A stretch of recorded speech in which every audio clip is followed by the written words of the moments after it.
Negative रक्तेर खूब संकट भाई नेगेटिव रक्तटा अवेलेबल कोথাও পাওয়া যায় না খুব দ্রুত যাদের নেগেটিভ রক্ত যার কাছে আছে ভাই খুব দ্রুত বার্ন ইনস্টিটিউটে চলে আসেন দেখেন আপনার একটু রক্তের কারণে মানুষগুলো বেঁচে যেতে পারে আপনারা আর বসে থাকেন না ঢাকা বা ঢাকার আশেপাশে যারা আছেন নেগেটিভ রক্তগুলো যাদের আছে তারা চলে আসেন ঢাকার ভিতরে ভাই এইসব হসপিটালগুলোতে এসে নেগেটিভ রক্তগুলো যদি আপনারা দেন তাহলে অনেক মানুষগুলো বাঁচতে পারবে আপনারা খুব দ্রুত চলে আসুন ভাই যাদের নেগেটিভ রক্তগুলো আছে আপনারা বসে থাকেন না কারণ খুবই গুরুত্বপূর্ণ এই জিনিসটা আপনারা চলে আসুন এখনই যদি চলে আসেন তাহলে অনেক মানুষের জীবন বাঁচানো যাবে সবাই যে যেখানে আছেন নেগেটিভ রক্ত আছে সবাই এসে ভাই উপকার করুন এই মানুষগুলোকে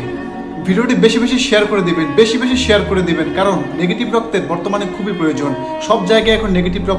রক্তটাই পাওয়া যায় না পজিটিভ রক্তগুলো অনেক জায়গা থেকে ম্যানেজ করে কষ্ট করে হলেও ম্যানেজ করা যাচ্ছে কিন্তু নেগেটিভ রক্তগুলো ম্যানেজ করা যাচ্ছে না যে যেখান থেকে পারেন যেভাবে পারেন কথা বলেন লেখালেখি করেন পোস্ট করেন সোশ্যাল মিডিয়ায় একটু পোস্ট করেন সবাই আত্মীয়স্বজন পাড়া প্রতিবেশী ঢাকার শহরে আছে সবাই একটু দেখুক ভিডিওগুলো দেখুক অথবা আমার ভিডিওটা শেয়ার করে দিন নেগেটিভ রক্তের খুবই প্রয়োজন।